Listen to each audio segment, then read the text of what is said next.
Baik, saudara, kita lanjutkan Sapa Redaksi On Location bersama dengan KPU Karangasem. Nah, Mbak Des, sebelum ke Pak Ngurah, Mbak Des, saya mau nanya. Ini kan sosialisasi gencar dilakukan tadi ya, kampanye juga astungkare, minim lah laporan-laporan atau yang boleh dikatakan permasalahan-permasalahan yang tidak kita inginkan tidak terjadi gitu kan. Tapi sebelum masuk ke sana, saya terkait salah satu sosialisasi adalah debat, gitu ya. Kenapa harus ada debat, Mbak Des? Nah, apa Mbak Des ininya? Silakan, Mbak. Ya, debat ini merupakan salah satu fasilitasi dari KPU terkait dengan pelaksanaan kampanye, gitu ya. Nah, kenapa dilaksanakan debat? Jadi debat ini tentunya dari debat ini masyarakat bisa mengetahui secara luas, gitu ya, visi misi dari pasangan calon, bagaimana pasangan calon menyampaikan program-programnya. Nah, di situ di debat itu dikupas secara mendalam, gitu ya. Nah, kalau misalnya di kampanye di luar, mungkin mereka pasti dengan janji-janji yang ya sudah yang mereka sampaikan ya, seperti ini program kerjanya misalnya. Nah, di debat ini kita lebih memperdalam lagi visi misi, kemudian dari tema yang juga diberikan oleh KPU RI dalam peraturan KPU. Nah, di situ dikupas secara mendalam oleh panelis.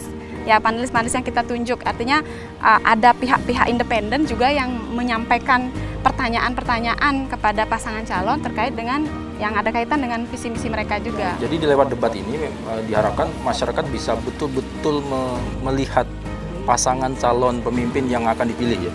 Penjabaran dari program kerja mungkin ya, itu yang paling penting ya, visi misi sampai kemudian strategi program kerjanya seperti apa. Jadi memang ini penting sekali. Ini kita juga mengajak masyarakat untuk melihat debat yang akan disampaikan besok ya. Nah, kalau terkait dengan debat tadi kan melibatkan panelis, Mbak Desi. Nah, ini bagaimana proses keterlibatan panelis ini? Bagaimana ininya? Perekrutannya atau syaratnya bagaimana? Pak Ngurah mungkin bisa jelasin. Ya, nanti begini. Ya. Untuk debat juga kita sudah disiapkan tema. Jadi kita menentukan siapa panelis, itu melalui rapat pleno kami di komisioner di KPU Kabupaten Karangasem. Kita tentukan segmen apa dan siapa yang memang layak untuk di sana untuk menjadi panelis di acara tersebut. Kemarin kita yang membuka. Ya, kita kami yang pleno, ya, kami menentukan siapa-siapa, misal dari sisi akademisi siapa, kemudian ada kesehatan siapa, praktisi kesehatan, kemudian politik maupun hukum siapa yang memang ahlinya di bidang itu. Ya, kita berharap dengan debat ini masyarakat bisa menyaksikan atau bisa melihat langsung sosok calon pemimpin kita 5 tahun ke depan, kemudian pendalaman visi misinya, karena secara langsung dari panelis yang kita tunjuk, ya, itu mereka adalah sudah spesialis di bidang masing-masing, sesuai dengan tema yang memang sudah ketentuan dari perusahaan. Saya ingin memastikan, mungkin Mbak Desi bisa bantu, memastikan bahwa memang panelis ini memang independen, kompeten di bidangnya, kemudian memang KPU punya kepercayaan yang penuh kepada mereka untuk memberikan soal-soal mungkin ya. Gimana kepastian itu, Bu? Ya, tentunya kita melihat dari profesi mereka ya, karena mereka sebagai dosen tentunya akademisi pastilah mereka punya kode etik gitu ya, tidak boleh memihak. Nah, mereka juga berasal dari universitas-universitas yang memang terpercaya ya di Bali ini, di Bali khususnya. Nah, proses ini juga kami lakukan, kita pleno menentukan seperti tadi sampaikan Pak Ngurah, kita menentukan ininya dulu spesifikasi gitu ya dari panelis ini, apakah mereka sesuai dengan tema yang kita angkat waktu itu ya pada saat debat itu. Kemudian dari pleno itu kita sampaikan lagi kepada pasangan calon, kepada tim kampanye. Ini belum panelis yang kita akan gunakan, apakah ada permasalahan atau apakah mereka ini setuju atau tidak gitu ya. Siapa tahu dari kacamata para pasangan calon ini mereka menganggap ada salah satu yang tidak netral misalnya, silahkan disampaikan. Nah, sejauh ini sih diterima semua, diterima. Kemudian satu hal lagi, mereka kita wajibkan juga menandatangani fakta integritas. Ya, betul. Nanti ada fakta integritas. Si panelis ini. Ada penandatangan fakta integritas, kemudian ada surat pernyataan tidak membocorkan pertanyaan ini gitu. Karena ada beberapa syarat yang mereka harus penuhi, ya, independen, tidak memihak. Dan satu hal lagi yang mengikat mereka adalah fakta. Dan mereka pada saat proses mereka membuat soal ini kita juga nggak tahu nih, KPU nggak ikut. Jadi sepenuhnya kita pada mereka. Bahkan sampai hari H mau debat pun ya, KPU tidak terlibat lagi terhadap mereka menyerahkan di hari H. Betul-betul independen KPU ya, tidak masuk ke sana. Nah, ini yang penting memang supaya masyarakat juga mengetahui bahwa netralitas gitu ya. KPU hanya memfasilitasi memberikan panelis, kemudian isi pertanyaan, materi segala macam sudah tim panelis sendiri. Ya, kalaupun ada dugaan gini begitu ya kami jelaskan sekarang. Terima kasih untuk Kompas, untuk Kompas ya, bahwa kita betul-betul kita sudah antisipasi segala sesuatunya. Untuk independensi kita minta mereka menandatangani fakta integritas. Kemudian untuk soal pun mereka akan diserahkan pada hari H.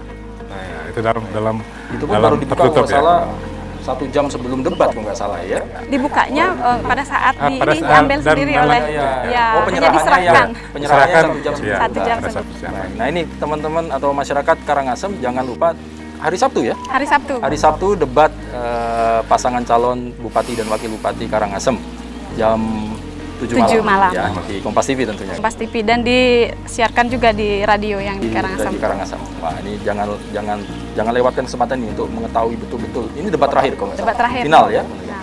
Baik. Nah, masalah debat, sosialisasi boleh. Sekarang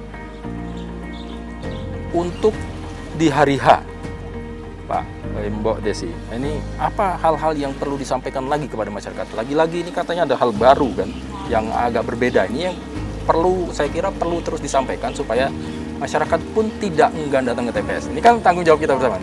Betul, ini bidangnya Bu Desi. Ya, gitu ya. Nah, ini yang yang selalu gencar kita sampaikan ya, bahwa masyarakat jangan takut untuk datang ke TPS karena kami tentunya melindungi juga kesehatan kita bersama. Saya juga nggak mau petugas-petugas kami sakit juga kan, nanti terpapar juga, masyarakat juga jangan sampai terpapar.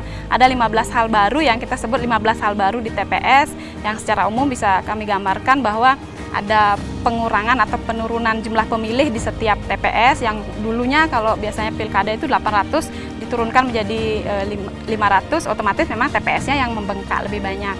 Ya, kemudian petugasnya juga sehat gitu ya, dilakukan rapid test, kemudian di hari H kami himbau agar petugas tetap sehat gitu. Kemudian petugas juga menggunakan APD seperti pelindung wajah, sarung tangan, dan juga masker tentunya.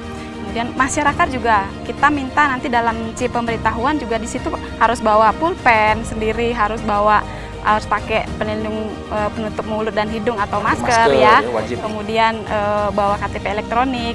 Nah, kemudian di TPS juga masyarakat pakai sarung tangan nanti memilih ya, sarung tangan bawa plastik. Sendiri atau disiapkan? Disiapkan di TPS. Oh, disiapkan di TPS. Ya, betul. Kemudian dilarang untuk berkerumun, kita siapkan tempat cuci tangan ya. Hal-hal seperti itulah yang nanti kita sampaikan terus pada masyarakat. Dan masyarakat juga nggak perlu takut kalau ada yang suhu tubuhnya di atas 37,3, kita siapkan bilik khusus. Jadi supaya tidak gabung dengan masyarakat yang memilih di TPS gitu. Kita siapkan khusus di luar TPS, bilik khusus. Jadi kalaupun ada indikasi suhu tubuh di atas 37,3, kalau ini kan saya dicek flashback nanti, ya, cek suhu tubuh. mereka datang akan dicek dulu ya. Betul, kan? betul. Nah, apabila kan syaratnya harus 37,3. Kalau ada yang 37,3 lebih, nggak usah pulang. Ya, jangan pulang. Jangan takut. Jangan takut. Itu nanti akan tetap bisa memilih. Bisa milih. Cuma nanti akan diarahkan oleh petugas di sana ya. Karena ada TPS khusus untuk yang 37,3 derajat. Ada perlakuan di sana, sedikit akan dibedain dengan yang di 37,3 gitu ya. Ini menarik ini. Jadi sekali lagi kita sampaikan kepada masyarakat, jangan takut, jangan enggan ke TPS. KPU memberikan jaminan protokol kesehatan diterapkan. Ya, yang penting masyarakat mau mengikuti protokol kesehatan itu. Dan petugas akan akomodatif ya, akan memberikan penyertaan atau bantuan kepada masyarakat di. Jadi hal penting lainnya kita akan atur kedatangan mereka. Ya, itu salah antisipasi jam berkerumun. Kita atur jamnya. Misalnya jam 7 sekian orang, 10 orang, kemudian setengah jam berikutnya 10 orang lagi. Itu nanti kita akan sampaikan pada saat kita menyerahkan C pemberitahuan kepada masyarakat. Jadi KPPS ini salah satu hal lagi, mereka juga wajib menyampaikan apa yang Ibu Desi sampaikan tadi pada saat memberikan C pemberitahuan. Ini salah satu tugas lagi. Jadi secara masif kita akan sampaikan bahwa masyarakat jangan khawatir untuk datang ke TPS. Kemudian hal kecil yang lain, membiasakan membawa alat tulis sendiri. Ini kita hal yang kecil seperti ini. Tapi apabila nggak bawa mereka? Ya kita sebenarnya sudah siapkan alat. Tapi disemprot loh nanti. Disemprot, ya. Jadi kita membiasakan diri di era yang seperti sekarang ini, Iya, ya kita membiasakan diri membawa alat tulis sendiri. Ya, satu lagi yang paling penting tinta. Tinta akan ditetes ya, tidak dicelup sekarang. Oh iya. Ya, Kalau itu yang. dulu kan begini. Ya. Ya, Kalau sekarang begini. ya ditetes. Kena Ditetes kuku. sendiri? Ditetes ya. Oh, harus kena kuku. Ya. Ya. Oh, wah ini hal-hal baru kecil-kecil tapi Kecil-kecil. mudah-mudahan ini Kecil.